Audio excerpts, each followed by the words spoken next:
On va commencer la séance. Un peu de calme. Un peu de calme. Alors, donc, on avait terminé la dernière fois sur ces questions de composition d'un indice. Je vous rappelle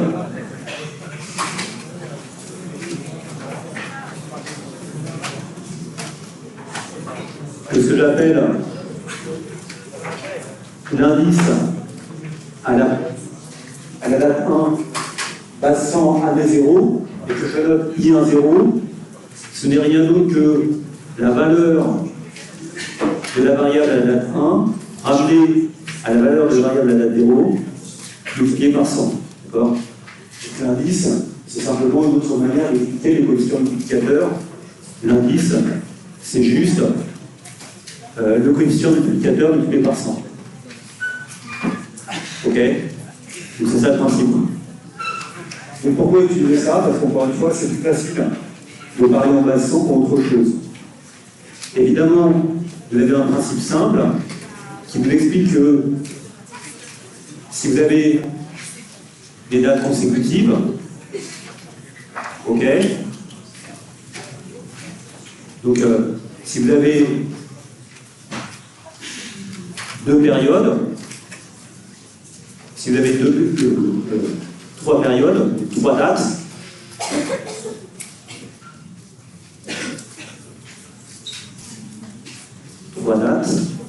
c'est mal fait mon truc, la date 0, la date 1 et la date 2, d'accord? Bien sûr, le I1, 0, il note de combien on augmente lorsqu'on se déplace de 0 à 1 en prenant comme référence 100 à la date 0, puisque c'est ça la base. Et puis ensuite, ici, si on fait un deuxième saut, on peut mesurer un autre indice qui est bien sûr l'indice de 2 par rapport à 1. Et bien sûr, vous avez compris que si on est dans ce calcul-là, et si l'indice, c'est juste le rapport des variables entre les deux dates consécutives, bien sûr, vous voyez que ce que l'on pourrait appeler, ce que l'on appelle, ce qu'on a vu ici dans la formule en dessous, I2 par rapport à 0, d'accord? I2 par rapport à 0, c'est l'indice de l'année 2 passant à 0. Ce n'est rien d'autre que le cumul des deux indices consécutifs. Le cumul, c'est-à-dire ici, en fait, une multiplication, d'accord? Vous allez d'abord de 0 à 1, puis de 1 à 2, et bien sûr, pour que ce reste bien en base 100, il faut diviser l'ensemble par 100. Ok? Donc, avec ce principe qui est le principe de cumul des indices, on peut également faire quelque chose qui est une formule de changement de base. L'idée d'un changement de base.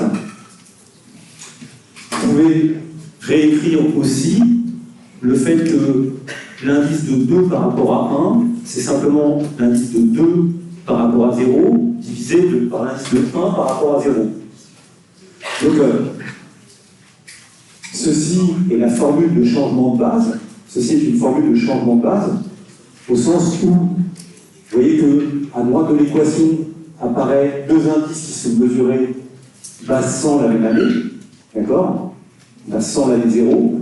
Et si vous divisez ces deux indices base 100 année 0, et bien vous recréez un nouvel indice, au facteur 100 près bien sûr, qui n'est rien d'autre que l'indice base 100 année 1 pour ce qui est au dénominateur, au numérateur, pas. Donc, expression de cette idée-là, vous voyez que dans le tableau qui est en dessous ici, on a mesuré toutes les grandeurs, base 100 2008, d'accord? C'est indice base 100 2008. Donc si ensuite, je veux tout réexprimer, en base 100 2010, d'accord? Si je veux tout réexprimer en base 100 2010, il faut que j'effectue ce fameux changement de base. Donc, comment je vais faire pour effectuer ces changements de base? On va le revoir sur le transparent d'après.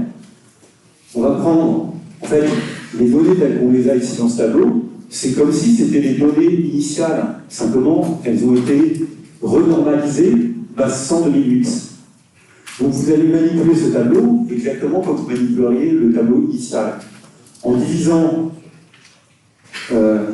n'importe quelle valeur par 102,2, d'accord, vous allez recréer quelque chose qui est en base 100 2010. Ou en divisant n'importe quelle valeur par ce qui est ici en 2009, vous allez recréer quelque chose qui est en base 100 2009. Bon, peut-être que ça va être plus clair en passant au transparent suivant. Voilà, donc c'est les données telles qu'elles sont, d'accord? Donc on me demande, vous voyez que ça c'est exprimé en base 100 2008, et on vous pose la question, réexprimez maintenant, faites un changement de base, faites-le en base 100 2010. D'accord? Faites-le en base 100 2010. Comment vous faites ça? Vous prenez toutes les données, qui sont dans le tableau, et vous les divisez par les valeurs correspondant à cette colonne, de manière à vous rapporter quelque chose qui est exprimé en base 100 2010.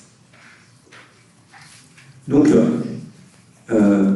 quand on est en base 100 2008, okay, quand on est en base 100 2008, ben voilà, ça vaut 100 en 2008, ça vaut 97 l'année après, 102,2, 105,4.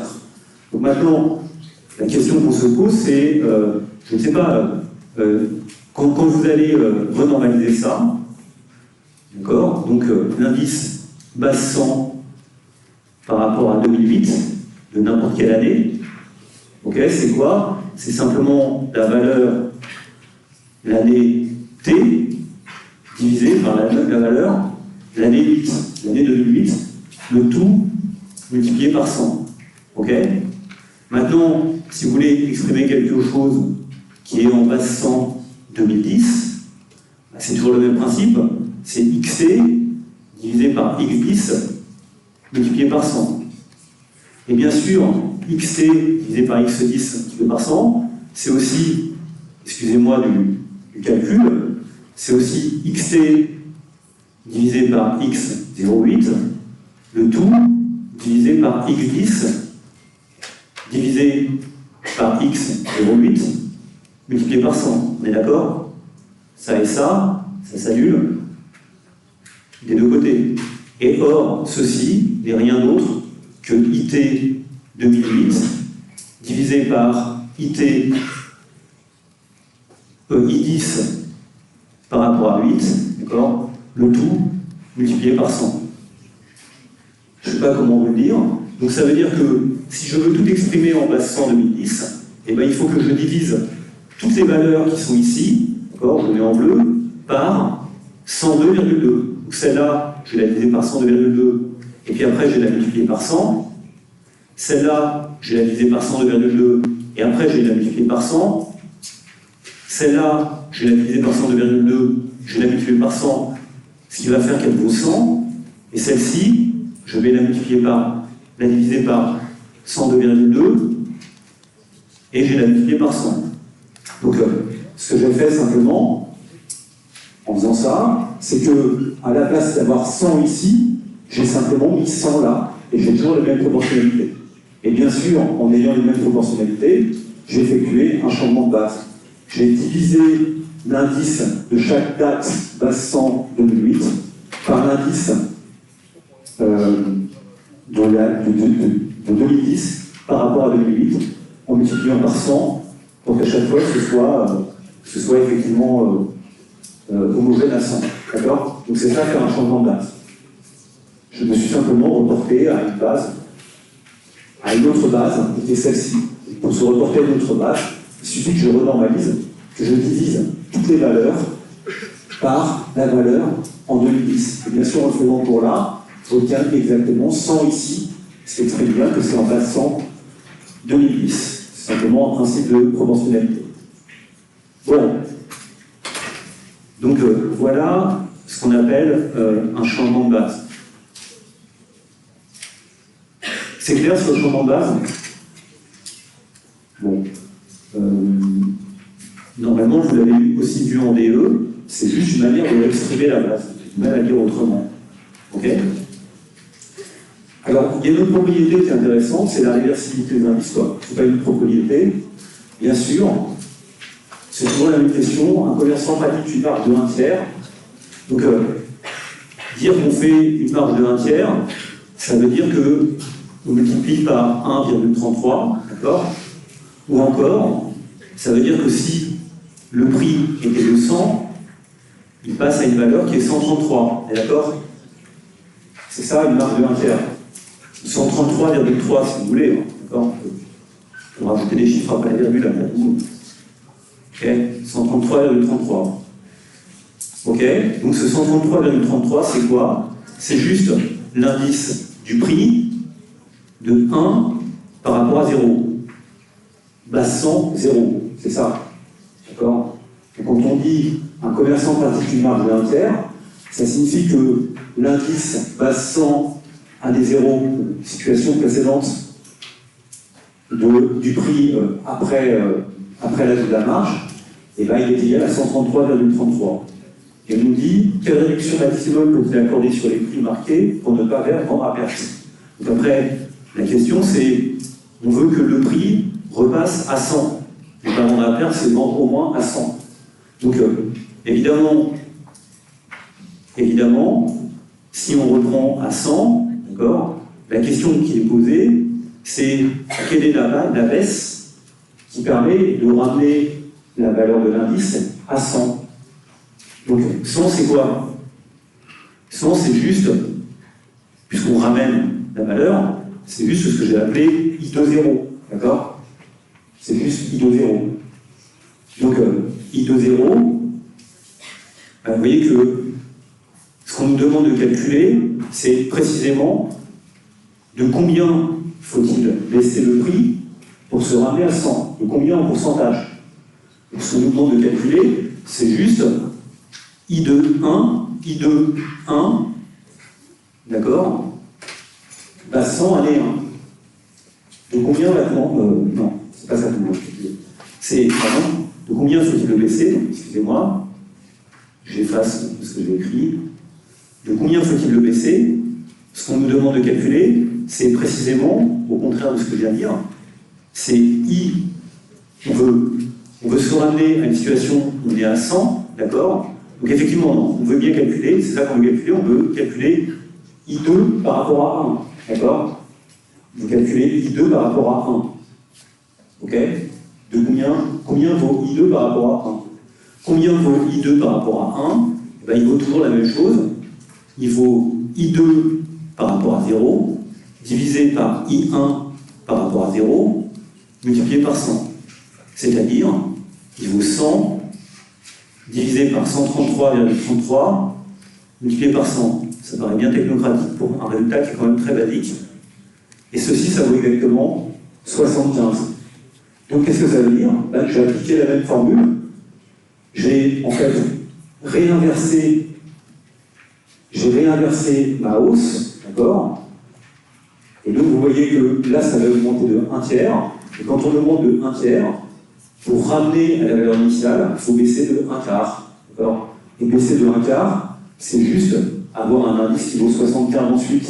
Puisque rappelez-vous que la baisse de 25% correspond à une valeur qui passe de 100 à 75.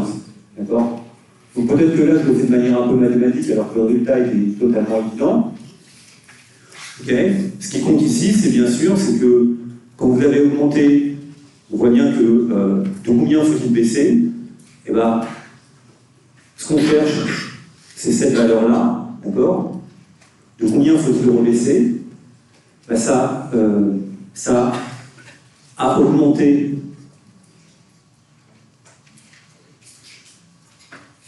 de 100%, donc ça c'est bien ce qu'il faut mettre là, il faut bien mettre 1 divisé par 1 sur 1 plus 33%. Et ça nous donne directement moins 25%.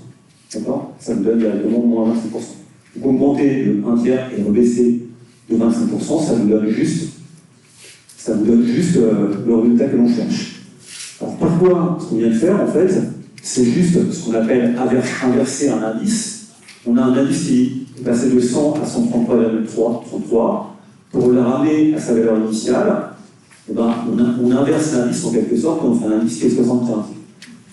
Pourquoi on a ce résultat? Vous voyez, ce qu'on a fait, c'est qu'on est passé d'abord, on est passé de x1 à x0, on est passé de x1 à x0. C'est ça qu'on a fait. On est passé de x0 à x1, et après on veut revenir à x0. D'accord? Donc le coefficient multiplicateur, lorsqu'on passe de 1 à 0, ou plutôt de 0 à 1, on est d'accord que c'est x1 divisé par x0. Évidemment, le coefficient multiplicateur inverse, d'accord? Donc le coefficient multiplicateur inverse, ce que j'appelle M01, c'est la manière, c'est le coefficient simplement qui vous indique de combien il faut baisser, par quoi il faut multiplier pour compenser la hausse de 33%.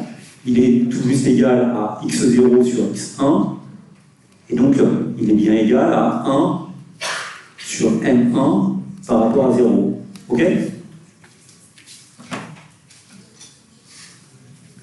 Donc si M01 vaut ici 133, c'est 4 tiers, c'est ça, hein, une augmentation de 33%, et bien le mouvement inverse, M1 par rapport à 0, c'est l'inverse, pardon. Ok, là je me suis trompé. Et là aussi, du coup, si M1 par rapport à 0 vaut 4 tiers, M0 par rapport à 1 vaut 3 quarts. D'accord? Donc ici, c'est bien plus 33%, et là, c'est moins 25%. Et si vous faites le même raisonnement avec un indice, vous voyez que quand vous passez de 0 à 1, ça vous donne un indice qui est de 133,33, d'accord? Et quand vous passez à l'inverse, quand vous calculez I0 par rapport à 1, quand vous inversez le sens du temps, ben, l'indice, il va valoir 75. Il va valoir 75, c'est-à-dire cette formule-là. I0 par rapport à 1, donc, quand on inverse l'indice, il faut le multiplier par 100 au carré, parce que attention, comme c'est sur 100, le raisonnement il est juste sur les coefficients multiplicateurs.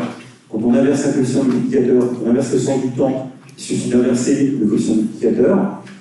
Sur l'indice, c'est un peu plus subtil parce que c'est multiplié par 100, ok? Et donc il faut inverser l'indice et le multiplier par 100 au carré.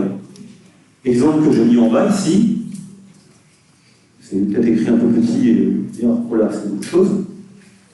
À un moment, on avait introduit des comparaisons non pas dans le temps mais dans l'espace. Et on avait vu que l'indice du PIB de l'Île-de-France par rapport à la province, c'était 194.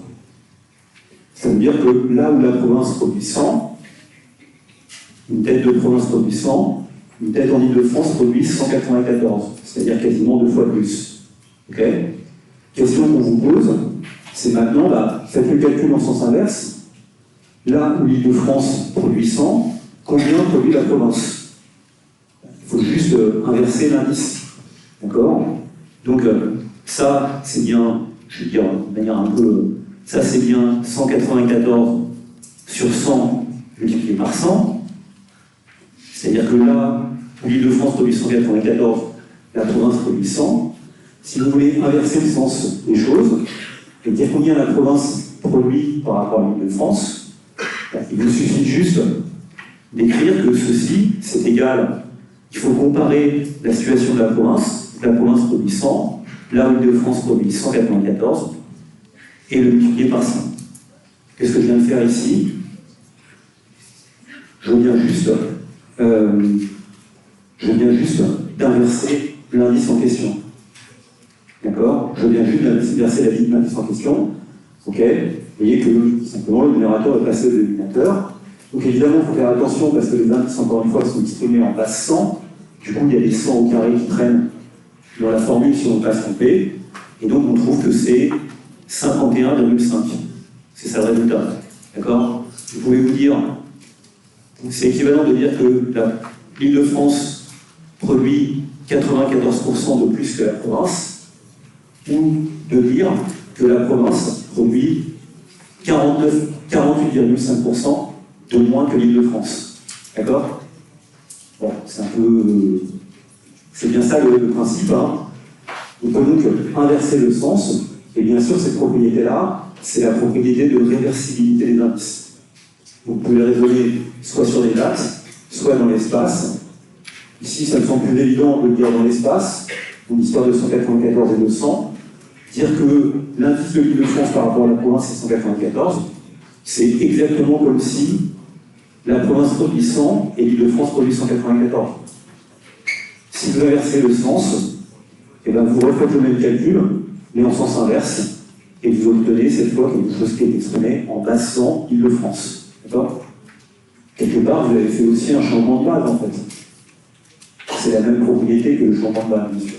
C'est simplement la multiplication et la division. Ok. Donc, qu'est-ce qu'on a vu comme propriété? Donc, les indices sédimentaires, c'est les grandeurs homogènes.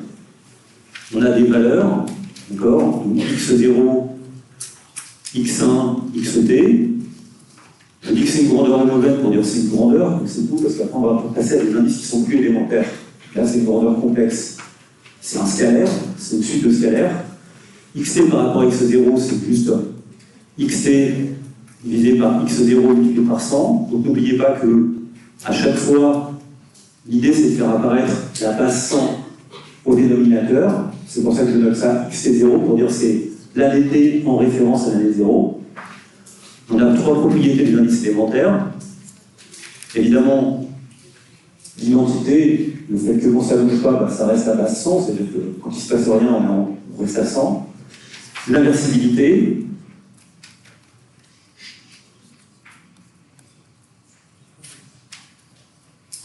Alors, mince, ça y est, j'ai fait encore une bêtise. Je suis pas en forme aujourd'hui. Souvent, je ne suis pas très en forme. Ça fait 100 carrés divisé par i0t, d'accord? Parce que c'est simplement égal à x0 sur xt multiplié par 100, donc le résultat suit, d'accord?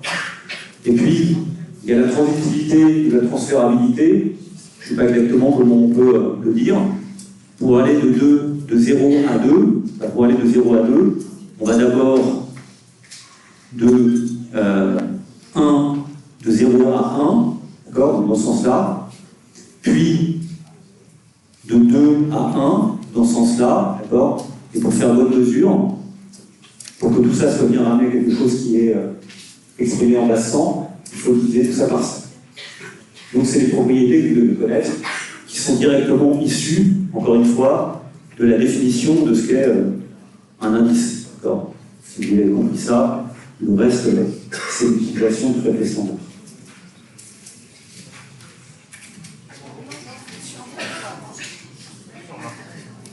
Ouais, tout ça est...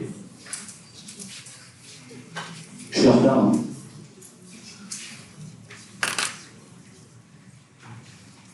Parce que tout ça, on a déjà noté ces formules-là. C'est juste... c'est le transparent précédent. J'ai un transparent après que j'ai failli retirer tout à l'heure. Je ne sais pas pourquoi je ne l'ai pas retiré. C'est le genre de transparent que j'aime pas trop. D'accord. Évidemment, le principe que je vous donnais ici, de 0 à 2, vous pouvez l'appliquer de 0 à n, ou de 0 à t d'ailleurs. D'accord. Ici, moi j'avais pris n égale 2. Bon, il ne se passe pas grand-chose après.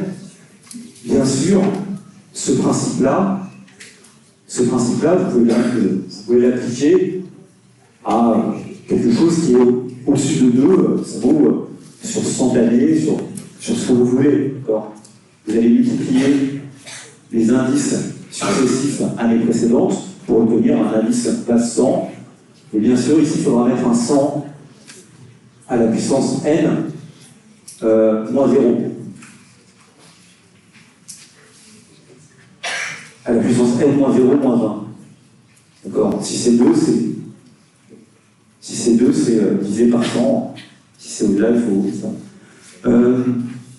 On est d'accord que cette formule-là, c'est la formule de changement de base. Alors on peut le voir de manière un peu plus complexe, quoi. D'accord? Si vous considérez 0 à t, ok, vous pouvez toujours prendre une date intérimaire ou une date intérimaire qui est au-dessus. Ok, soit vous mettez un grand T qui est au-delà du petit t, soit qui est entre le deux, et vous voyez que l'indice de t par rapport à 0, c'est bien l'indice de t, de grand T par rapport à 0, multiplié par l'indice de t par rapport à grand T. C'est cette formule-là, d'accord? Donc, ok, vous allez faire, pour aller de là à là, vous allez d'abord considérer cette évolution-là, puis celle-là. Et donc, évidemment, donc ça c'est bien l'indice de t par rapport à 0, ça c'est bien l'indice de petit t par rapport à grand T, et si vous considérez l'évolution totale, ça vous permet bien d'obtenir l'indice de t par rapport à 0.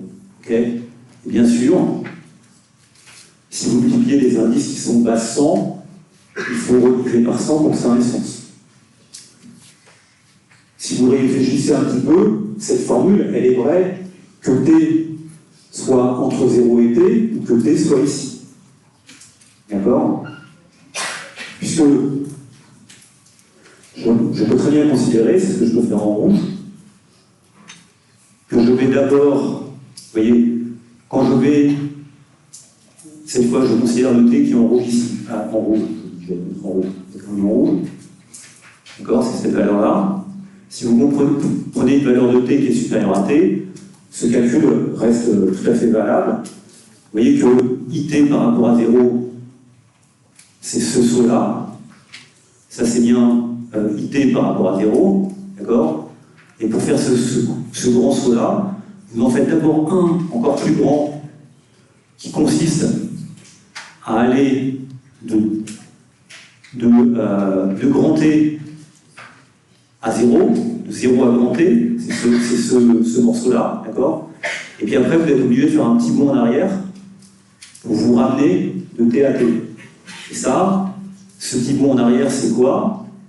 C'est, si les indices sont réversibles, et les indices sont réversibles, c'est bien passer de T à T. Mais passer de T à T, c'est l'inverse de passer de grand T à T. D'accord? Donc au total, vous avez bien cette formule-là. Vous voyez que pour aller de T à 0, il faut bien passer de T à T, comme je l'ai indiqué ici, revenir en arrière. D'accord? Et ça se déduit du passage de T à 0. Donc de toute façon, que la date intermédiaire soit entre les deux ou en dehors des deux, cette formule, elle est toujours vraie. D'accord? Elle est toujours vraie. Elle marche toujours. Ok? Donc ça, c'est bien sûr utile pour faire un changement de base 100 en T. Pour faire un changement de base 100 en T, il suffit de prendre la valeur en 0, main 100 en 0, et de le diviser par quoi? Par l'indice de T en T. Et bien sûr, il faut multiplier ça par 100. C'est la formule de changement de base. On l'a déjà vu. Ok? Donc il faut s'amuser un peu avec ça, il faut faire des exemples et on comprend assez vite. Vous voyez, ça veut dire qu'en divisant des indices élémentaires par des indices élémentaires, on crée des nouveaux indices élémentaires. En multipliant des indices élémentaires par des indices élémentaires, on crée aussi des indices élémentaires. On les cumule ou on les décumule. D'accord? C'est ça qu'on a fait. Ok.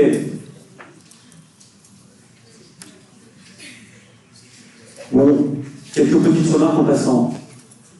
Ah bah oui, mais il faut noter vite. Hein. Et vous savez, avec un ordinateur, notez juste ce qui est nécessaire. Et après, vous pouvez le reprendre chez vous. Si moi j'arrive à l'écrire en bon sens, vous pouvez faire pareil. Ouais, mais moi je dois réfléchir devant 300 yeux.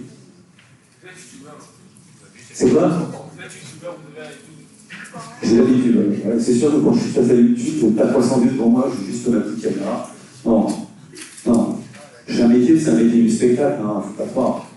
C'est pas prof, c'est ça qui est difficile. Hein. Et... Bon alors, indice d'un produit. Bien souvent, en économie, vous allez tout de suite comprendre un exemple. Par exemple, je dis l'indice élémentaire d'un produit est égal au produit des indices élémentaires. Bon, qu'est-ce que ça veut dire en fait? Ça peut être une propriété qui est intéressante pour un prix et une quantité. Regardez, une valeur, c'est un prix multiplié par une quantité. P fois Q, d'accord? Ok? Mais si la valeur évolue, ça peut être parce que le prix augmente ou parce que le nombre de quantités augmente. La quantité augmente, d'accord? C'est ces deux facteurs-là. Donc, ce que je dis ici, c'est juste de dire la chose suivante, c'est que vous pouvez calculer un indice élémentaire de prix, un indice élémentaire de quantité, et en multipliant les deux, et en divisant par 100, vous obtenez l'indice de valeur. D'accord? C'est bien ça, c'est bien. Ok. De combien a augmenté la valeur? La valeur, c'est P fois Q. De combien a-t-elle augmenté? Eh bien, la valeur, c'est PT fois QT, divisé par P0 fois Q0. Ok? Et bien sûr, ceci, vous pouvez le réarranger de manière à faire apparaître le produit des indices de prix et des indices de quantité. Évidemment, ici, il faut faire attention, toujours pour la même raison, à bien diviser par 100. Il ne faut pas que ça parte dans les décors. Donc, un indice de valeur, en tout cas dans ce cadre-là, c'est un indice de prix multiplié par un indice de quantité. Bon, quand je dis multiplier, en fait, après, il faut bien sûr diviser par 100. Enfin, oui, je suis pas rigoureux, il faut diviser par 100. On a bien cette propriété-là, ok? Par assez logique. Donc, j'ai une petite application qui permet de comprendre immédiatement ça. C'est à la page suivante. Donc, c'est bon, vous avez à peu près noté ça. Peut-être que c'est plus facile d'ailleurs à comprendre sur un exemple que sur une formule. Voilà, par exemple, on nous donne ici la variation annuelle des recettes. On nous intéresse aux recettes des salles de cinéma. Donc on est d'accord que les recettes des salles de cinéma, c'est juste quelque chose qui est P fois Q, justement. D'accord? Donc on voit comment évolue ici sur ce tableau la fréquentation. Donc la fréquentation, c'est le nombre de places vendues, Q, d'accord? Et puis les recettes guichet, c'est P fois Q. Ok? Alors, on va faire une hypothèse qui est absolument fondamentale. Admettons que le prix d'une séance est unique, qu'il n'y ait qu'un seul tarif du prix, parce qu'on sait que c'est évidemment pas vrai, et c'est pour ça qu'on calcule autre chose que des indices élémentaires ensuite. Admettons que l'indice du prix est unique parmi les salles et les horaires. La recette du guichet, c'est simplement la fréquentation multipliée par le prix du billet. Donc effectivement, c'est P fois Q. Donc, bilan des opérations, au vu de ces données, indiquer l'indice du prix du billet 2009, base 100 en 2008. Donc, quel est l'indice du prix du billet, IP, donc je lis pour dire que c'est un indice de prix, d'accord, en 0,9 par rapport à 0,8. C'est ça. Donc, ceci, ce n'est rien d'autre que, ce qu'on cherche, ce n'est rien d'autre que le prix en 0,9 divisé par le prix en 0,8 multiplié par 100. C'est ça qu'on doit trouver. Ok? Ce que nous indiquent les données qui sont dessus, c'est qu'on sait que l'indice de la fréquentation de 0,9 par rapport à 0,8, que je note comme ça, d'accord, puisque c'est un indice de quantité, de nombre de places vendues, de 0,9 par rapport à 0,8, il vaut combien? Vous voyez qu'entre 0,9 et 0,8, d'accord, la fréquentation a augmenté de 5,7%. Donc il vaut combien cet indice? Si ça a augmenté de 5,7%, il vaut 105,7. Ok? Ce qu'on sait aussi, c'est que l'indice 0,9, 0,8 des recettes,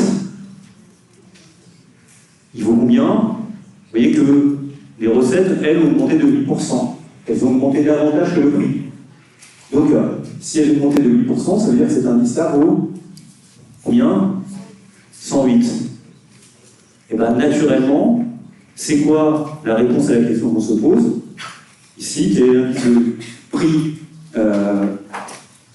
entre 0,9 et 0,8, ce n'est rien d'autre que l'indice de recette I 0,9 0,8 PQ divisé ici par l'indice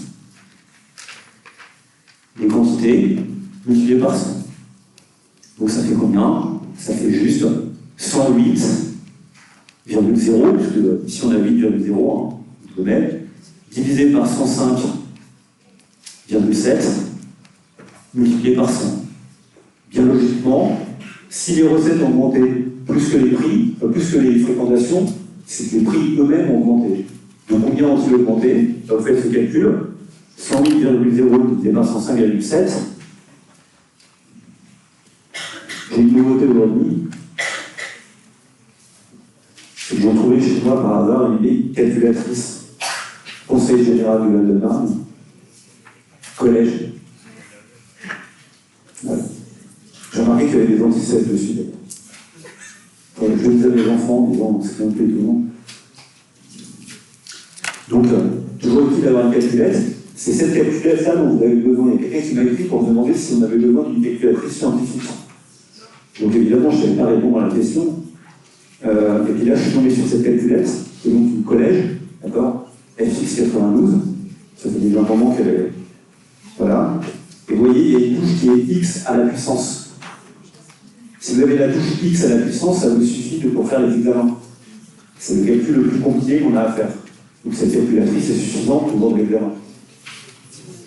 Après, si on avait plus haut, parce que celle-là, elle n'a pas de mémoire, on est d'accord? Je pense qu'elle n'a pas de mémoire. Ok?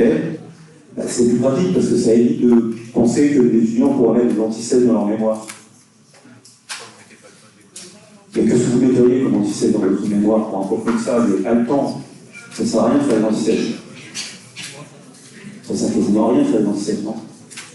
Le seul truc avec lequel ça sert, c'est que si vous faites toper, après on vous condamne à 6 mois avec sursis d'expulsion universitaire. Ah oui, il y a une section disciplinaire. Alors, si je vous prends, moi en plus je suis vice-président de la section disciplinaire, et je ne rigole pas avec ça. Si on vous prend avec une calculatrice avec une anti-sèche, c'est au moins 6 mois avec sursis. C'est-à-dire si vous recommencez de durer 6 mois à l'université. Si vous avez votre portable allumé dans la poche, c'est 3 mois avec sursis. Il vous resterait des consignes. Et si vous arrivez avec une anti-sèche papier, d'accord, ça peut même aller, si vous aggravez un peu votre cas, jusqu'à une expulsion de 6 mois. Ce qui signifie que vous ne pouvez pas passer votre examen pendant 6 mois. Vous pouvez jusqu'à 5 ans aussi, c'est plus grave. Bon, allez, on arrête sur ce genre d'anecdote, je ne sais pas du tout ce que je vous souhaite. Ok, donc ceci, vous le calculez, c'est exactement égal à 102,2. D'accord? Donc c'est 2,2%. On est donc d'accord que, en fait, ce que je dis simplement, c'est un calcul qu'on a déjà vu plusieurs fois, c'est une augmentation des recettes de 8%, d'accord? C'est quelque chose qui est généré par une augmentation des prix une augmentation des quantités de 5,7%, d'accord? Plus une augmentation du prix de 2,2%. C'est bien ça, d'accord? C'est bien la combinaison des deux, c'est ce que je dis là, pour que les recettes augmentent de 8%, il y a l'augmentation des quantités qui est de 5,7% et une augmentation des prix qui est de 2,2%. Et c'est quelque part l'addition des deux, qui est en fait une multiplication, c'est pour ça que je le mets entre guillemets, qui crée la hausse de 8%. On est OK?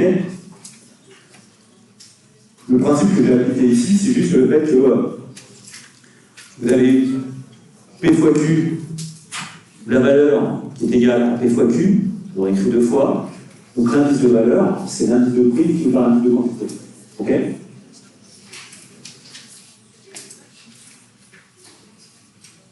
C'est bon?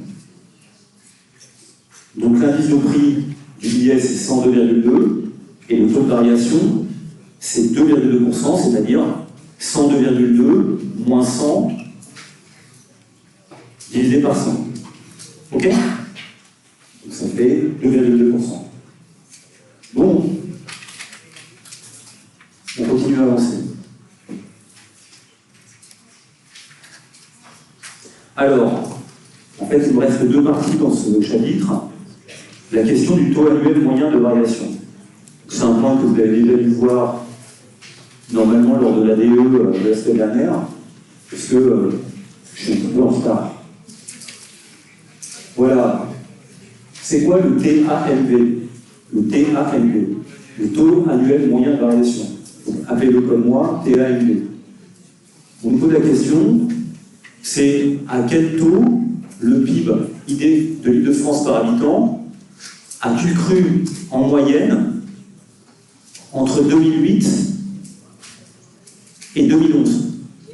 Donc, pour qu'il croisse entre 2008 et 2011, il faut qu'il croisse entre 2008 et 2009, entre 2009 et 2010, entre 2010 et 2011. Donc ça incorpore trois variations, d'accord? Et les trois variations annuelles qui sont présentes, elles sont ici.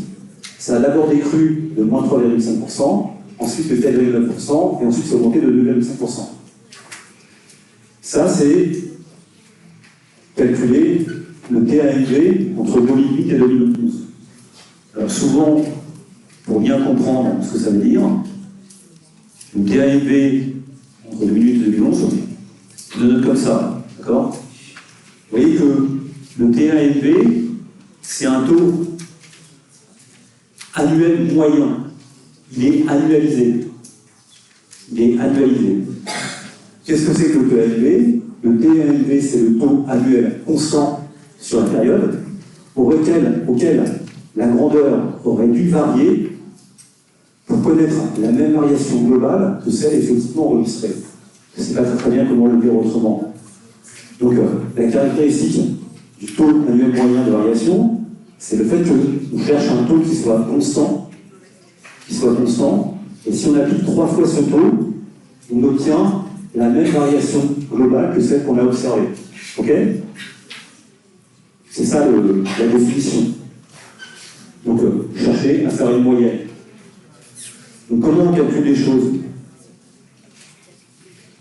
Ce qu'il faut, c'est juste regarder de combien ça a augmenté entre 2008 et 2011 en cumulé. Et après, c'est annualiser cette augmentation cumulée. Se revenir à une augmentation qui est mesurée en termes annuels. Parce que augmenter de 20% sur 2 ans, c'est pas la même chose qu'augmenter de 20% sur 1 an. D'accord? Il faut annualiser. Donc, je pense que je dois avoir le même tableau ensuite. Ok? Première étape. On peut, vous voyez, on a une baisse de 3,5%, puis une hausse de 4,9%, puis une hausse de 2,5%. Vous pouvez réexprimer ça sous la forme des indices, d'accord? Voilà, ici PIB avait été de 100 en 2008, ensuite baisse de 3,5%, donc il passe à 87,5, d'accord? Ensuite, il réaugmente, mais attention, il réaugmente d'un certain pourcentage, et là j'ai un indice base 100 en 2008, et là j'ai base 100 en 2011, ok? Donc, ce que vous voyez, c'est que entre 2008 et 2011, le PIB, il a été multiplié par combien? Le PIB par habitant, hein, il a été multiplié par 1,037. C'est-à-dire, il a été multiplié par quelque chose qui est l'indice du PIB 11 base 100 2008 divisé par 100. D'accord? C'est ça. C'est quoi le TAMV? Le TAMV, c'est le taux constant qui, si il avait été appliqué 3 fois en 2008, entre 2008 et 2011, nous donne la même variation. Donc, la formule qu'on va utiliser, c'est évidemment celle-là. Le taux annuel moyen de variation, il est constant dans le temps. Donc, si vous l'appliquez 3 fois, vous obtenez ceci à la puissance 3. Vous obtenez ceci à la puissance 3. D'accord? Et donc, vous en déduisez que ce que je cherche, que ce que je cherche, c'est-à-dire le M bar, enfin ce que je cherche, pardon, le 1 plus TAMV, là, ceci, c'est juste égal à 1,037 à la puissance combien? À la puissance 1 tiers, c'est-à-dire c'est la racine cubique de 1,037, et c'est donc égal à 1,012. Donc le TAMV en question, si ceci est égal à 1,012, il est égal à 1,2%. Bon. En fait, en lisant comme ça ne me paraît pas super clair. Bon, je sais pas si... Peut-être qu'il faut essayer de le dire d'une autre manière. C'est juste ce que je viens de dire. Peut-être que le fait de le dire d'une autre manière, c'est de se ramener à la page précédente. Parce que quelquefois, je découvre un peu les transparents. Regardez, ici, qu'est-ce que vous avez eu? De 2008 à 2009, ça a augmenté ça a plutôt baissé de 3,5%. D'accord? Donc, entre 2008 et 2009, vous avez eu un coefficient multiplicateur qui est de 0,965, c'est-à-dire 1 moins 3,5%. Ensuite, ça a augmenté de 4,9%. D'accord? Et donc, c'est bien une augmentation ici de 4,9%. Et puis après, ça a augmenté de 2,5%. Ce qu'on vient de faire ici, c'est qu'on vient de cumuler les trois augmentations, d'abord la baisse, et ensuite les deux augmentations. OK? Et ça nous donne le taux de croissance, ou le coefficient multiplicateur cumulé sur les 3 années. OK? Ben, ce que l'on veut, le TAMV, c'est quoi? C'est considérer ces trois variations aussi, mais faire comme si le taux annuel moyen de variation, le taux était constant sur les 3 années. Donc c'est ça qu'on cherche en fait. On cherche à se ramener à quelque chose. Ceci, c'est la hausse globale qu'on a obtenue. Donc elle vaut combien ça? Ça vaut combien? On l'a calculé précédemment. Sur le transparent suivant, ça vaut 1,037. D'accord? C'est bien ça. C'est-à-dire 1 plus 3,7%. OK? 1 plus 3,7%. 3,7%, c'est d'abord moins 3,5% de baisse, 4,9% de hausse et 2,5% encore de hausse. Ça nous donne 3,7% sur 3 ans. Et ce que je voudrais, moi, c'est écrire ces 3,7% sur 3 ans, non pas sur 3 ans, mais comme quelque chose qui est homogène sur 1 an. D'accord? Et c'est ça calculer le taux annuel moyen de variation. Donc pour faire ça, c'est exactement ça. Ça a augmenté de 3,7%. On va chercher le TAMV, c'est-à-dire la grandeur, telle que si elle est appliquée 3 fois sur les 3 variations, nous donne 3,7%. Et donc, 1 plus TAMV, ce n'est rien d'autre,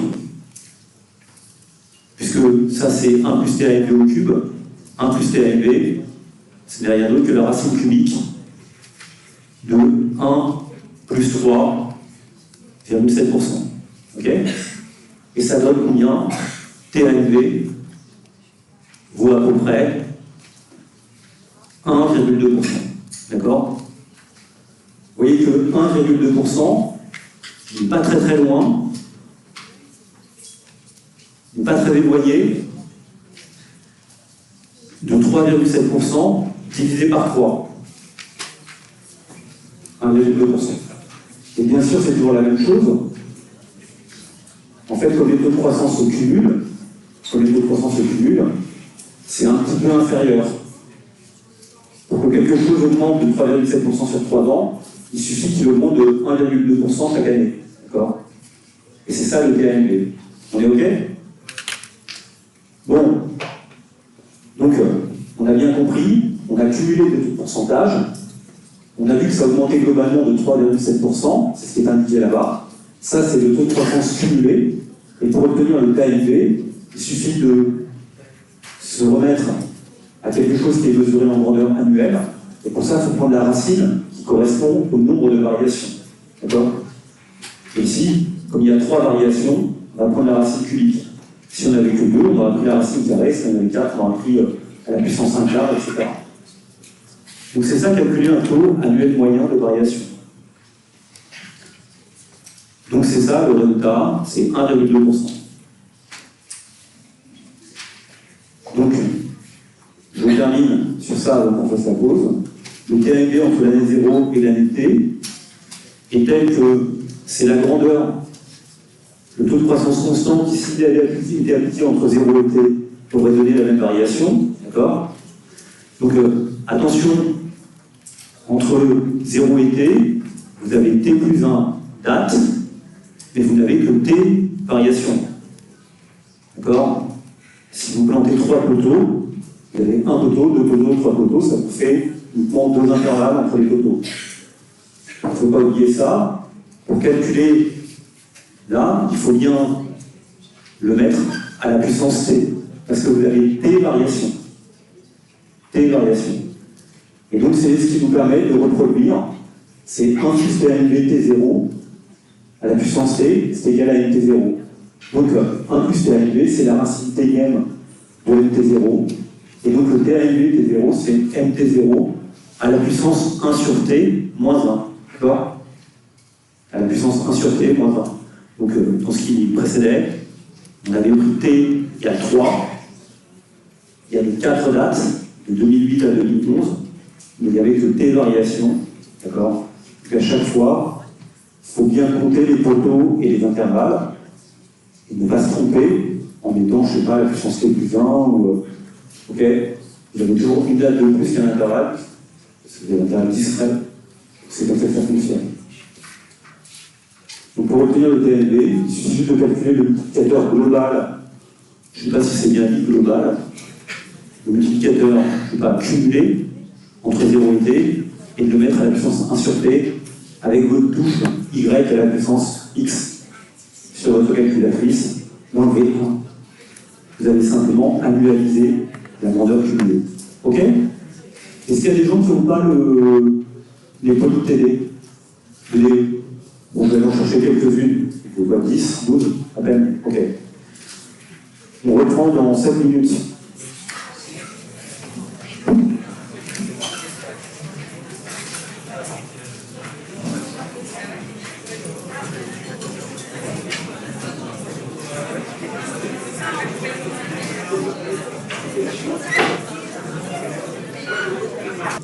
Ok, donc je reprends.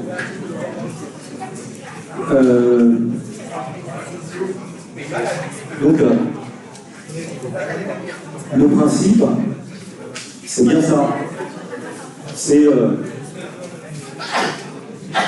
comme les taux de croissance se cumulent ou s'additionnent en multipliant l'évolution du multiplicateur, pour trouver un taux de croissance ou un taux de variation moyen, il ne faut pas faire de division, il faut faire des racines égales. D'accord? Ce que je disais tout à l'heure à votre camarade, la pause. Imaginez que par exemple, vous avez une grandeur qui augmente de 10% l'année 1, puis de 10% l'année 2. D'accord? Donc ça c'est de 0 à 1, et ça c'est de 1 à 2. On est d'accord que ça nous donne une augmentation de 0 à 2, qui est de combien? Qui est de 21%. Pourquoi? Parce que pour savoir de combien ça augmente de 0 à 2, il faut faire une multiplication. Et donc cette multiplication, c'est 1, si je développe ce terme, 1 plus 10% plus 10%, plus 10% de 10%. D'accord? Et ça, c'est bien égal à 1,21. Ok? Donc il ne faut pas négliger le fait que les pourcentages ne font pas que s'additionner. Il y a toujours un petit morceau qui apparaît ici qui vaut 1% et qui permet de dire que l'augmentation n'est pas de 20%, mais de 21%. Quel est le TANV dans ce cas-là? Quel est le TANV de 0 à 2? Ben, évidemment, c'est 10%, puisque ça a augmenté de 10% la première année et de 10% la seconde année. Donc ça a été constant. Évidemment, logiquement, l'augmentation moyenne, comme elle a été constante, ben, c'est 10%, c'est pas autre chose. Et vous voyez bien sûr que ce 10%, c'est pas la même chose que c'est une moyenne calculée en prenant une racine théienne, si c'est un peu trivial, c'est évidemment quelque chose qui est nécessairement inférieur à ce que vous auriez pu faire par ailleurs. Vous auriez pu dire, bah, attends, on va prendre 21%, puis on va le diviser par 2, et on va dire que c'est 10,5%. Bien sûr que non, c'est pas 10,5%.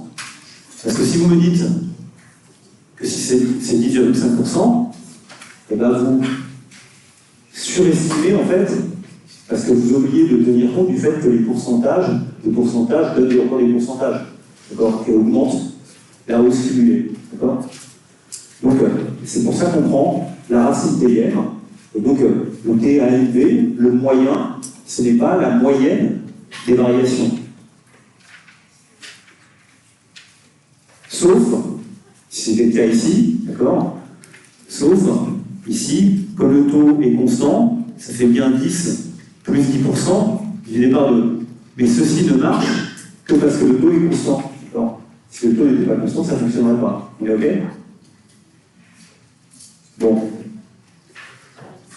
Donc, voilà pour cette notion de taux annuel moyen de variation. Le taux annuel moyen de variation, ça revient juste à faire quelque chose d'assez simple, en fait. Ça revient juste à annualiser la variation globale. Annualiser la variation globale. Ça a augmenté de 21% sur 2 ans, d'accord? Ça a augmenté de 21% sur 2 ans. En fait, ça correspond à un taux annuel moyen de variation de 10%. OK? Et si cette variation a été constante, effectivement, dans ce cas-là, c'est la moyenne arithmétique, mais dans le cas général, bien sûr que ce n'est pas la moyenne arithmétique. Il ne suffit pas non plus de diviser par quelque chose. Il faut prendre la racine carrée de 1,21 et lui enlever 1. Et bien sûr, ça, vous allez trouver que ça vaut 0,1. Ok? Vous pouvez le faire. Vous allez trouver ce résultat-là. Ok? Bon. On va revoir ça sur un autre exemple, qui est un peu, voilà. Donc, c'est ça qu'on dit en fait. Le TANV, ce n'est pas une moyenne arithmétique, c'est quelque chose qui se réfère à un autre concept, qui est le concept de moyenne qu'on appelle géométrique. Faire des moyennes géométriques, c'est prendre ici la racine théienne. Faire une moyenne arithmétique, ça serait divisé par t. D'accord? Donc faire une moyenne géométrique, c'est prendre des produits d'une grandeur, d'accord, et le diviser, non pas de le diviser, d'accord. Vous imaginez que vous avez deux nombres, par exemple, vous avez obtenu comme note, je ne vais pas prendre des notes stupides.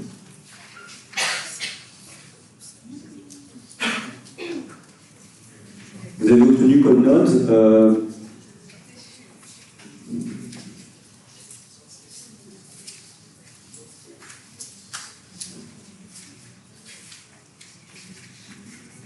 c'est quoi? Vous avez deux notes, vous avez deux valeurs, x0, x1. La moyenne arithmétique, c'est non pondéré, c'est x0 plus x1 sur 2. D'accord? C'est ça. C'est comme ça qu'on va calculer le résultat que vous obtenez à votre année. Vous faites une moyenne arithmétique. La moyenne géométrique, ça consisterait à faire x0 fois x1 et à prendre la racine carrée. C'est ça la moyenne géométrique. D'accord? Donc évidemment, on est d'accord que un exemple, c'est que si nombre de notes, vous avez 10 et 10, bah, ça vous donne 10 de moyenne. Okay. Si vous calculez la moyenne géométrique, vous voyez, ça fait 100, et racine de 100, c'est aussi 10. Okay. Donc, lorsque les deux nombres sont égaux, ça donne la même chose. Mais lorsque les nombres ne sont pas égaux, essayez avec autre chose. Par exemple, j'essaie de trouver un exemple qui soit pertinent et facile à comprendre. Si vous avez... qu'est-ce qu'il y a comme nombre?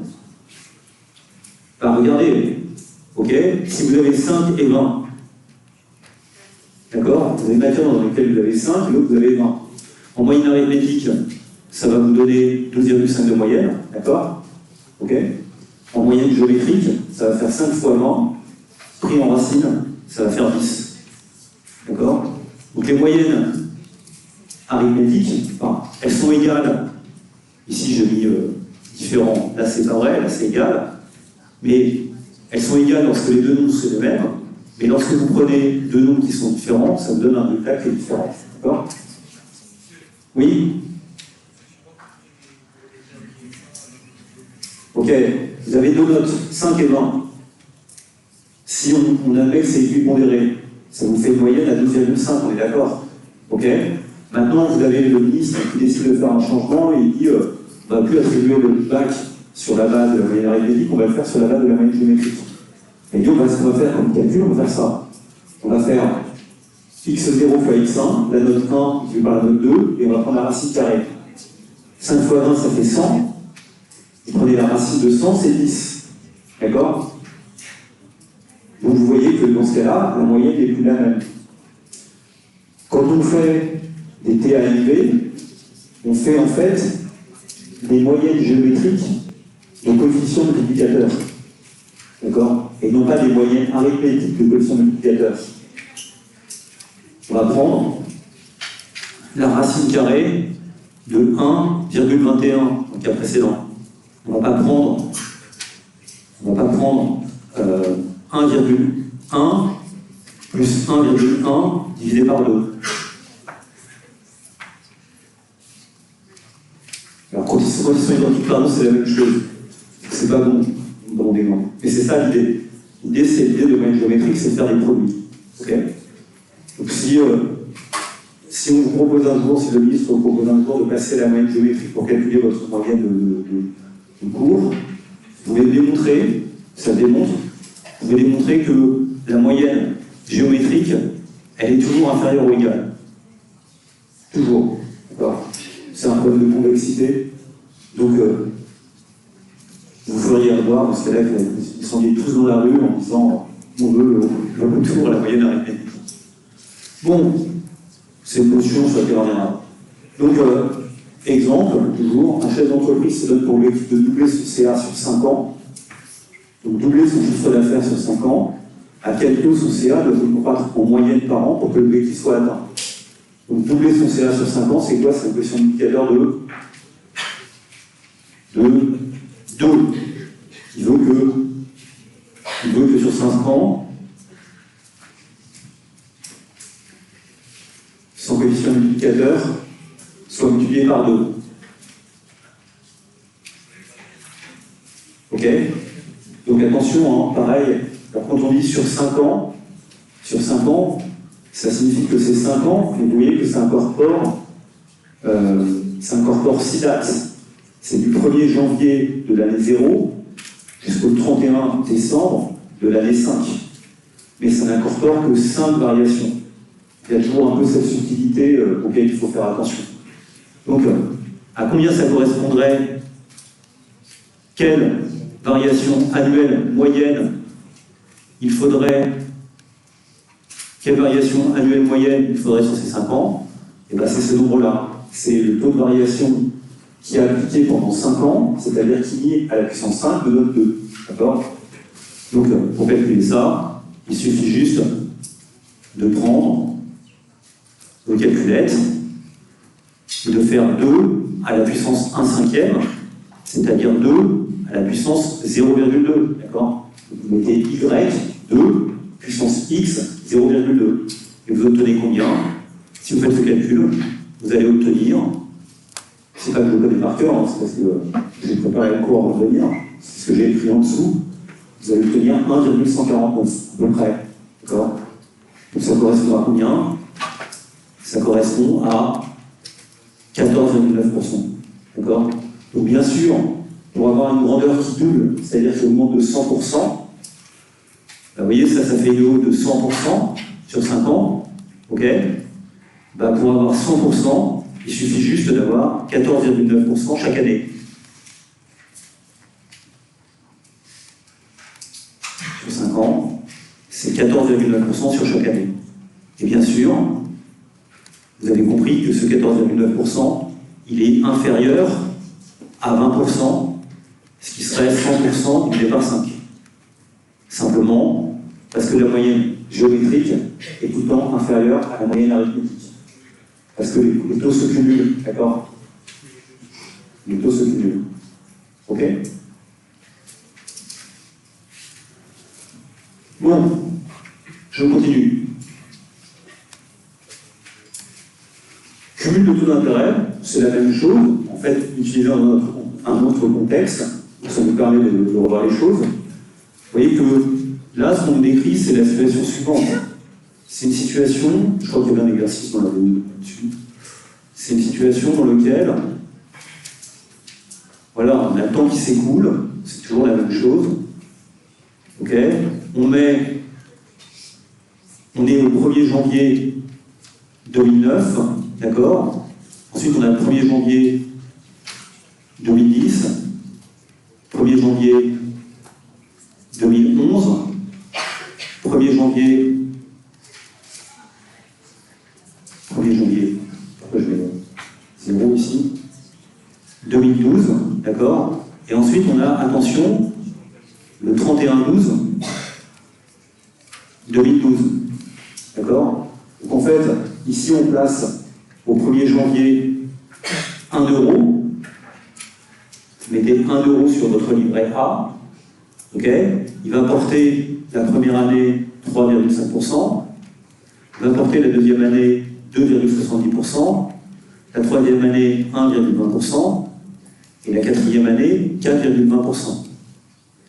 Donc là aussi, hein, on est d'accord qu'il y a en fait 5 dates. Il y a 5 dates, parce qu'on va bien jusqu'au 31 décembre 2012. Le 31 décembre 2012, c'est comme le 1er janvier 2013. Hein, et puisque là, on ne l'a pas distingué, on a bien 5 dates, mais que 4 variations. Ok. Donc vous avez aussi compris ce qui se passe. Ce qui est indiqué là, c'est que un taux d'intérêt, c'est quoi? C'est le fait que si vous placez 1 € en début d'année, à la fin de l'année, vous récupérez 1 plus le taux d'intérêt. Sauf que là, ce qu'on fait, c'est que l'euro, on le laisse sur le compte, et donc les taux d'intérêt vont se cumuler.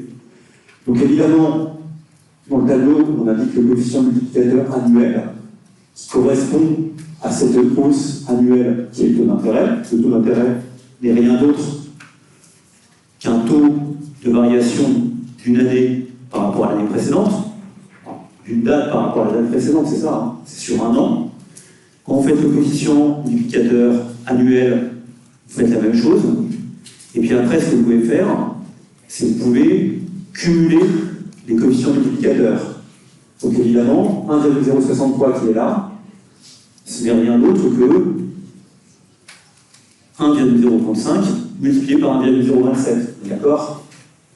Le 1,076 qui est là, ce n'est rien d'autre que 1,063 multiplié par 1,12.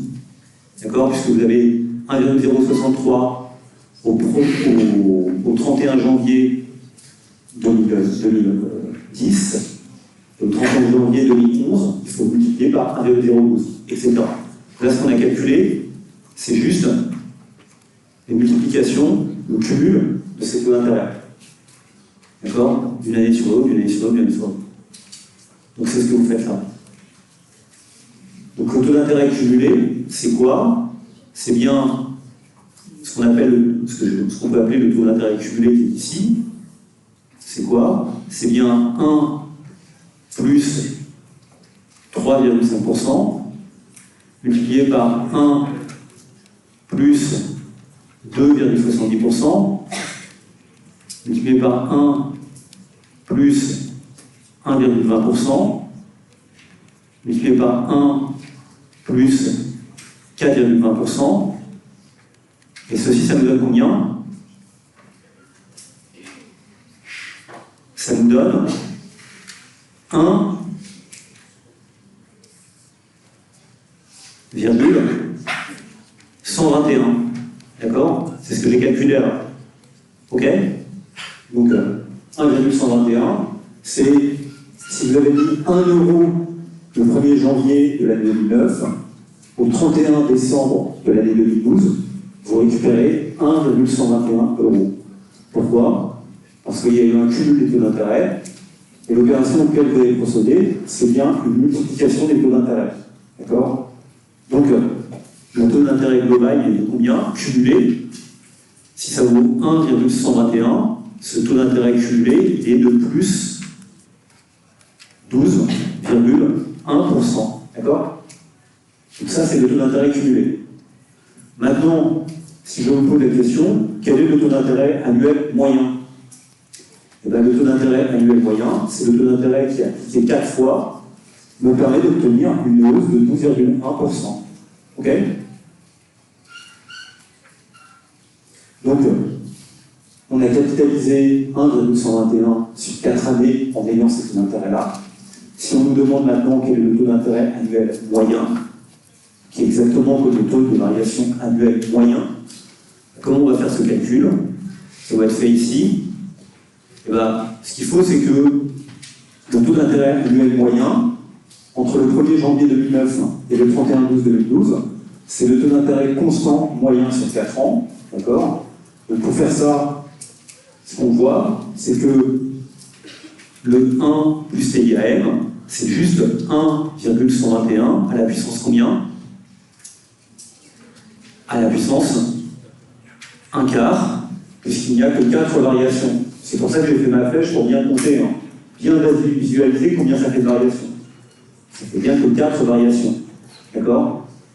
Donc si vous calculez ceci, ça c'est 12,1% au total, c'est-à-dire un coefficient multiplicateur de 1,121. Si vous le prenez à la puissance 1 quart, que vous lui enlevez 1, vous trouvez ça, c'est-à-dire c'est le coefficient multiplicateur moyen, et vous en déduisez donc que le TIAM, c'est 2,896%. D'accord? 2,896%. OK? C'est ça. Et évidemment, ceci c'est obtenu par une moyenne géométrique des coefficients multiplicateurs. Si vous aviez fait la moyenne arithmétique, qu'est-ce que vous auriez obtenu? Vous auriez obtenu 3,5 plus 2,7, ça fait 6,2. 6,2 plus 1,2, ça fait 7,4. 7,4 plus 4,1, ça fait 11,6. Divisez 11,6 par 4. C'est combien 11,6 par 4? Ça serait la moyenne arithmétique. D'accord? 11,6 par 4, ça fait 2,90. D'accord? Ça fait 2,90. D'accord? Donc la moyenne arithmétique, c'est ce que j'ai mis ici, elle serait de 2,90. La moyenne arithmétique, elle serait de 2,90. Donc évidemment, c'est pas très éloigné, hein. 2,896, c'est un tout petit peu plus faible que 2,90. D'accord? Et la différence qu'il y a entre les deux, bah, c'est effectivement mon idée de cumul des taux d'intérêt. Pour obtenir une augmentation générale de 12,1% sur 4 ans, d'accord, il faut une hausse annuelle qui soit un petit peu inférieure à la moyenne arithmétique des taux de croissance, c'est-à-dire qui soit un petit peu inférieure à 2,90%. OK? Oui?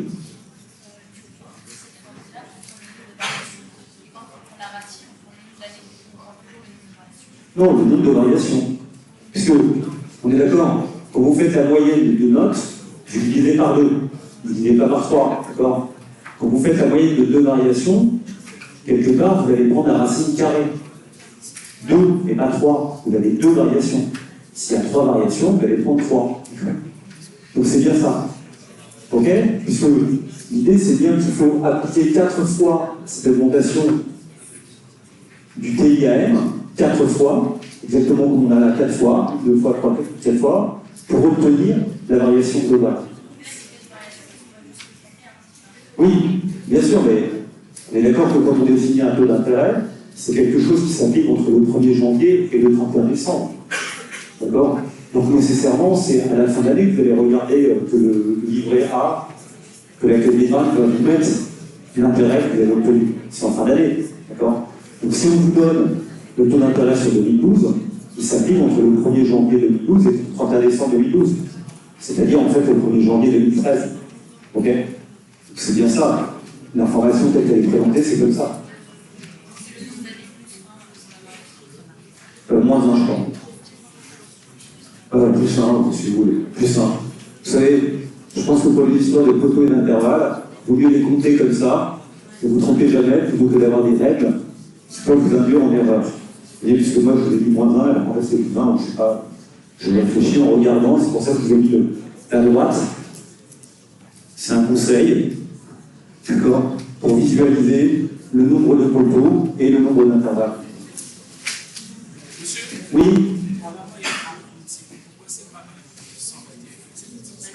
Pourquoi c'est pas quoi? Non mais... Ah. Non, parce que 1,121 divisé par 4, ça n'a pas de signification. J'ai du mal en fait à vous répondre à la question. Non, ce que j'ai divisé par 4, c'est 1,121 moins 1. Si je fais 1,121 divisé par 4, ça n'a pas de sens. J'ai du mal à répondre à votre question. Des fois, il y a des questions comme ça me dédorme un peu de mal. Réfléchissez-y, reprenez cet exemple-là, essayez de répondre vous-même à votre interrogation. Faites un travail sur vous-même. Je comprends. Alors, ok. Donc, il vous reste un point, évolution en glissement, évolution en moyenne. Alors, dans ce tableau, qui va nous servir de support, on nous propose le produit intérieur brut en valeur par trimestre. Donc, c'est quoi ici 525 milliards, d'accord? C'est ce que la France a produit entre le 1er janvier 2013 et le 31 mars 2013, d'accord? Ok? Donc, c'est un PIB trimestriel. Le PIB est une variable de flux. Il se mesure, comme c'est un flux de production, il se mesure entre une date et une autre. Donc, quand vous voulez, quand on a tout le PIB trimestriel, du 1er janvier au 31 mars au 30 juin, etc., vous voyez qu'en additionnant des flux sur l'année, vous aboutissez à la production d'année, c'est ce qu'on appelle le PIB annuel. Donc, le PIB annuel, c'est simplement la somme de tout ce qui est produit tous les jours de l'année. D'accord? C'est bien un flux. C'est la somme de tout ce qui est produit tous les trimestres de l'année. Donc là aussi, pour bien comprendre ces données, quand je fais cette somme, j'obtiens 2107 milliards, c'est ce qui est produit dans l'année. Et vous voyez que si je prends la moyenne des PIB trimestriels, la moyenne arithmétique des PIB trimestriels, j'obtiens quoi? J'obtiens le quart de ce qui est produit dans l'année. D'accord? Autrement dit, ça, c'est égal à la moyenne trimestrielle multipliée par 4. Bon. Quand vous faites une somme, vous sommez tous les PIB chaque année. Si vous divisez par 4, vous obtenez la moyenne. Et si vous multipliez par 4 la moyenne que vous obtenez pour trouver le PIB annuel. Vous êtes d'accord? Il faut bien comprendre ces données-là. Parce que c'est une donnée de flux. Maintenant, dans ce tableau, c'est un vieux tableau, en fait, on n'a pas les 2 derniers trimestres de 2016. D'accord? On n'a pas encore d'informations sur les 2 derniers trimestres de 2016. Bon, en fait, on l'a bien sûr depuis longtemps, mais ça fait 2 ans que je n'ai pas actualisé le cours. Peut-être 3 ans. Je ne sais pas. C'est pas important. Donc, la valeur trimestrielle moyenne, c'est bien la moyenne arithmétique de la colonne. Et d'accord? C'est ça, hein? Et ça, c'est vrai à chaque fois. Maintenant, on nous dit, bon, maintenant, par rapport à ce tableau, on voudrait calculer des taux de croissance annuels, ou des taux de variation annuels.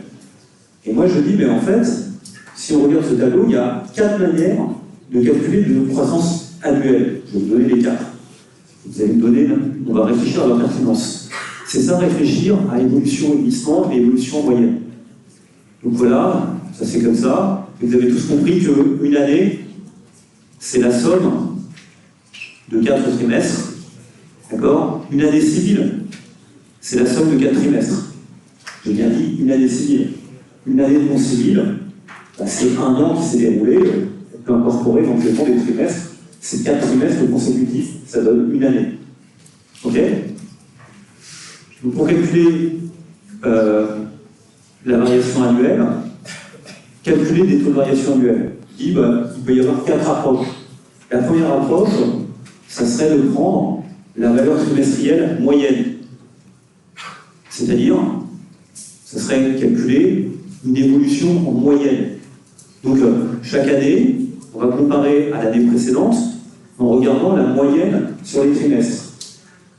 C'est calculé ici une évolution en moyenne et une évolution en moyenne, compte tenu de ce que représente la moyenne, sachant que c'est un flux, c'est simplement calculer l'évolution annuelle du PIB.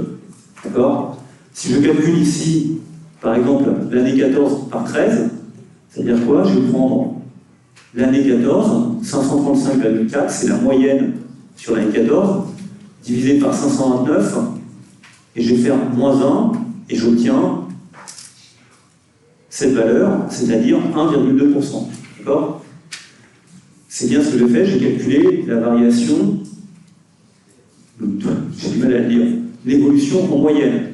Évidemment, ceci est complètement équivalent à calculer 2141,4 divisé par 2107,1, c'est-à-dire le PIB annuel moyen, le PIB annuel, moins 1. Ça vous donne le même résultat. D'accord? Donc, une première manière de calculer une variation annuelle, c'est de considérer les années civiles, de calculer un PIB annuel en sommant les trimestres et de calculer le taux de variation là-dessus. Et que je calcule le taux de variation sur la moyenne des PIB trimestriels ou la somme des PIB trimestriels, ça va me donner la même chose. Simplement parce que 2141,4, c'est 4 fois 535,4, etc. D'accord? Donc, on obtient évidemment la même chose. Ceci, c'est le taux de variation du PIB annuel.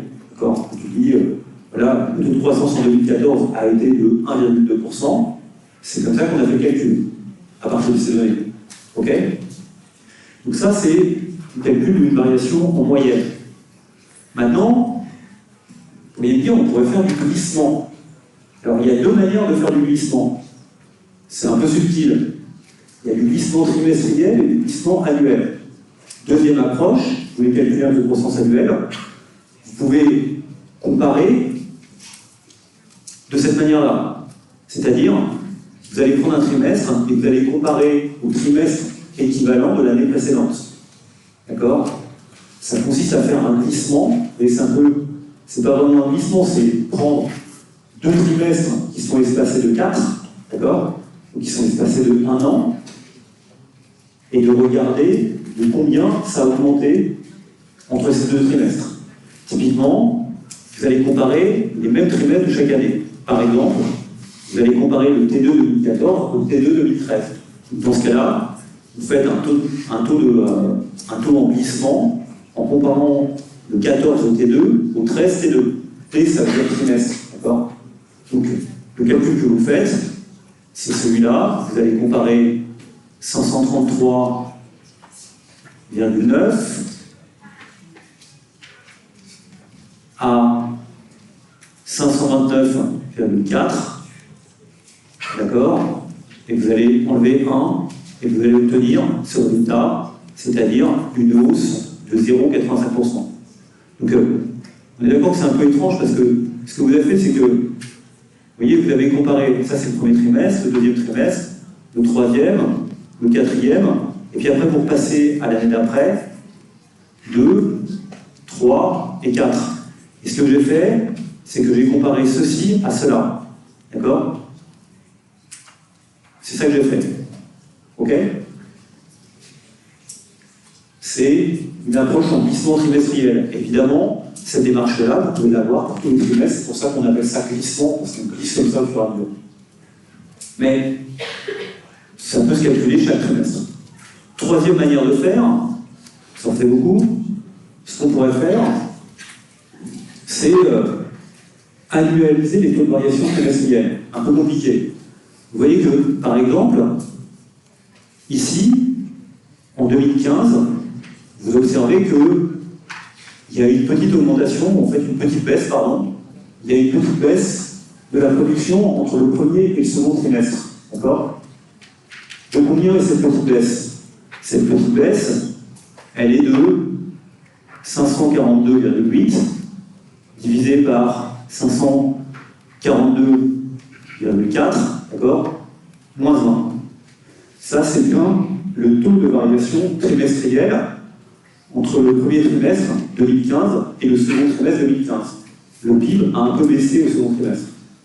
Le problème, c'est que cette variation, elle est enregistrée que sur un trimestre. D'accord? Elle est enregistrée que sur un trimestre, sur un intervalle qui dure que 3 mois. Ce que je voudrais, c'est me dire, mais si cette même variation s'était prolongée sur une année, de combien aurait baissé le PIB sur un an et non pas sur un trimestre? Donc, c'est un peu compliqué. On peut très bien prendre un taux de variation trimestrielle et l'annualiser. Qu'est-ce que c'est que annualiser un taux de variation trimestrielle? C'est simplement mettre à la puissance 4 le multiplicateur correspondant. C'est-à-dire, c'est rapporter une variation trimestrielle sur une variation qui aurait duré un an. D'accord? Donc, dans ce cas-là, vous allez mesurer la variation trimestrielle, mais vous allez la mesurer en pourcentage exprimé annualisé. Comme si cette variation avait continué pendant un an. Donc pour faire ça, il suffit juste, c'est ça le coefficient multiplicateur sur un trimestre, d'accord? Vous voyez bien, 542,8, 542,4 divisé par 542,8, je me suis trompé, non? D'accord, c'est horrible, hein?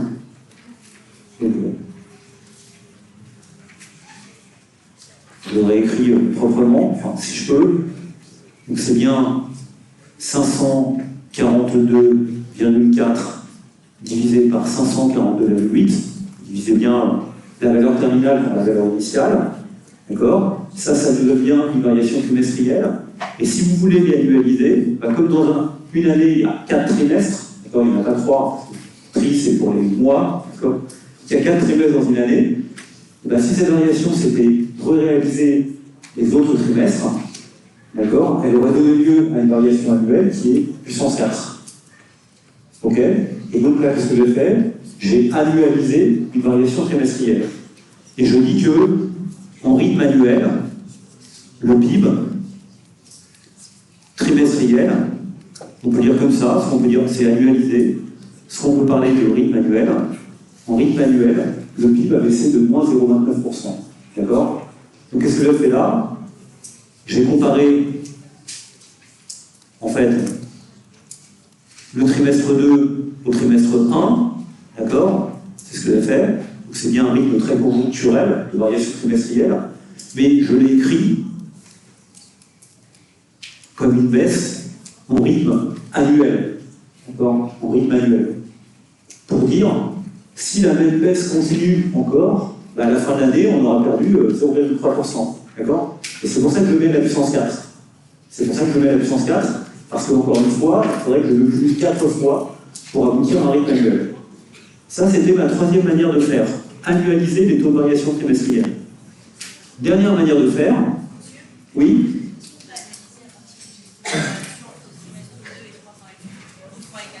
Bien sûr, on pourrait très bien, si vous faites par rapport à 3 et 4, vous allez prendre, par exemple, le taux de variation entre le trimestre 3 et le trimestre 4 en 2015, c'est 549,9 divisé par 546,0. Ça, c'est le coefficient multiplicateur. C'est en rythme trimestriel. Si vous voulez le mettre en rythme annuel, vous mettez la puissance 4 et vous faites moins 1 et vous avez la variation en rythme annuel. D'accord? Dernière manière de faire, vous pouvez faire, vous voyez, ça fait, on a déjà vu 3 manières de faire. La quatrième manière de faire, ça serait de dire, ok, on pourrait faire du glissement, mais du glissement sur l'année, mais pas sur une année civile. Du glissement, vous pouvez prendre, sommer les 4 derniers trimestres, chaque trimestre, sommer les 4 derniers, ça vous donne la production qui a été réalisée sur la dernière année, enfin sur la dernière année glissante, on est d'accord? Et puis, calculer un taux de variation trimestriel de ce PIB annuel glissé. Calculer un taux de variation trimestriel de ce PIB annuel glissé.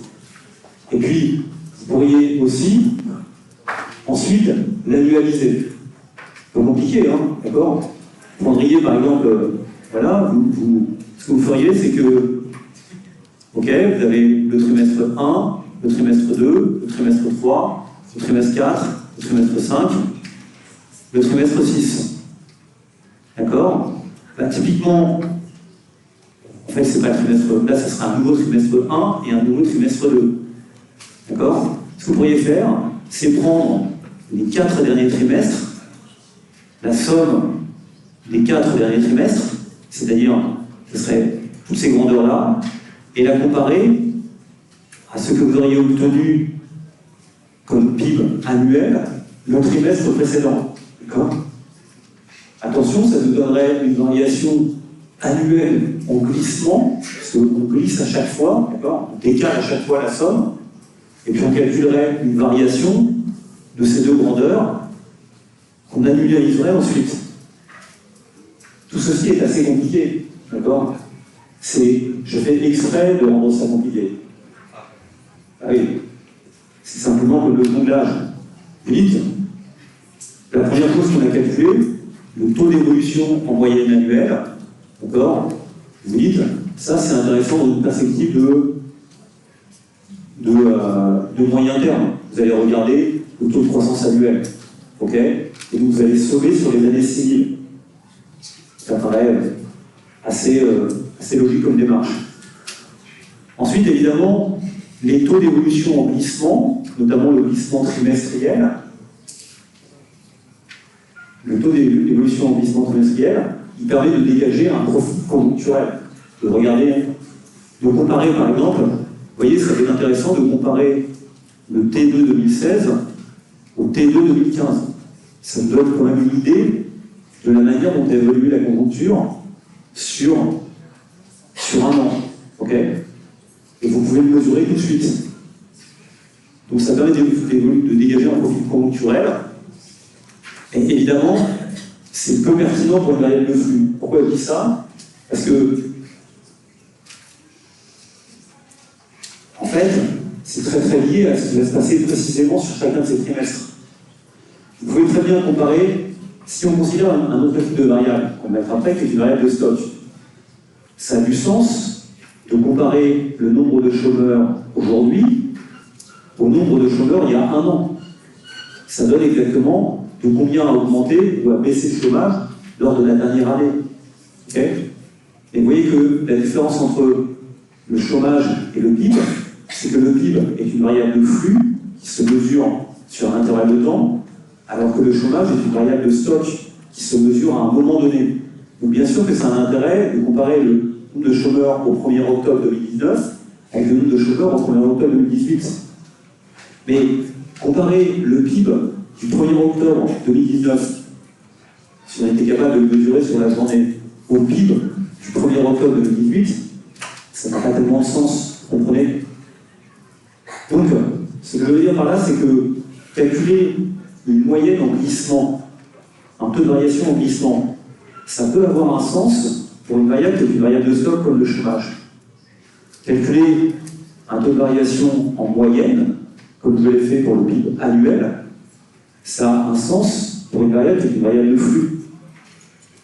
Pour le chômage, vous n'allez pas prendre la moyenne du nombre de chômeurs sur toute l'année, c'est-à-dire prendre le nombre de chômeurs tous les jours divisé par 365 et de regarder combien ça a augmenté par rapport au nombre de chômeurs moyen aussi tous les jours de l'année précédente divisé par 365.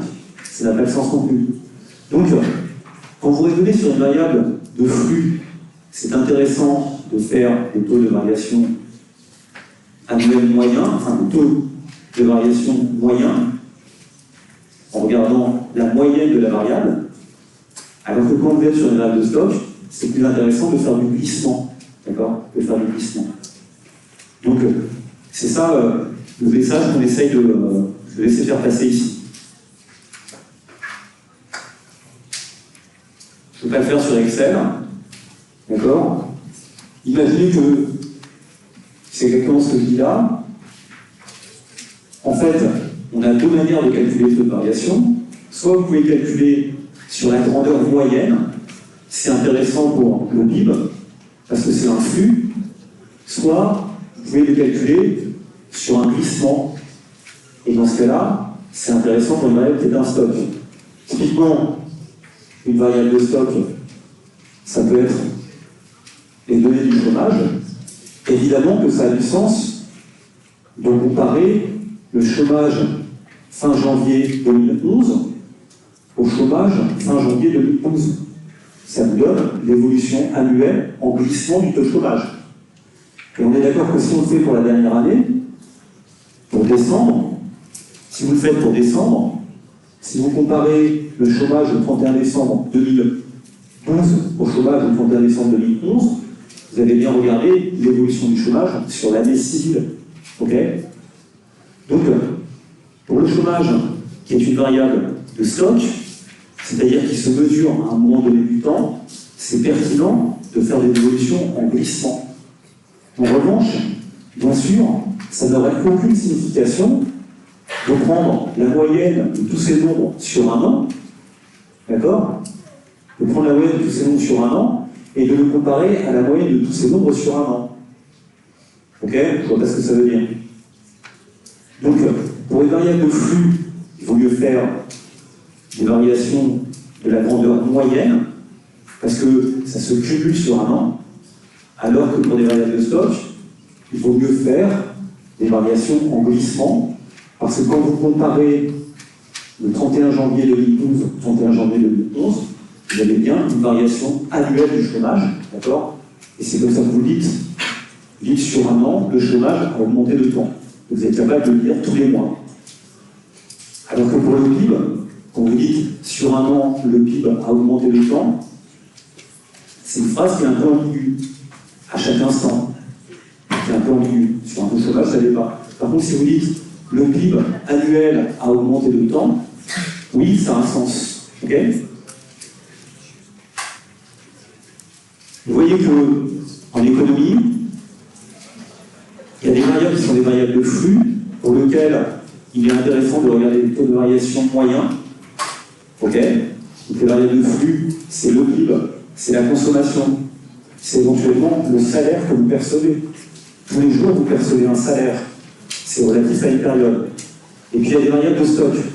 Les variables de stock, c'est le chômage, c'est la richesse que vous avez, le stock de capital. C'est aussi le prix. Le prix d'un bien, un prix, c'est un stock. Parce qu'à un moment donné, vous regardez combien vaut le bien. Et ce n'est pas pour une autre période. Vous dites que le prix de la pomme, le 31 décembre, était 200. D'accord? C'est donc un stock. De la même manière, un indice boursier, la valeur d'une action, c'est un prix, vous l'observez à une date. Donc, dans ces cas-là, c'est intéressant de faire une évolution en glissement et pas une évolution en moyenne. Ça paraît être de bon sens. D'accord? À chaque fois, il faut vous poser la question suivante. Est-ce que la variable que vous observez, est-ce que c'est un flux ou un stock? D'accord? Voilà.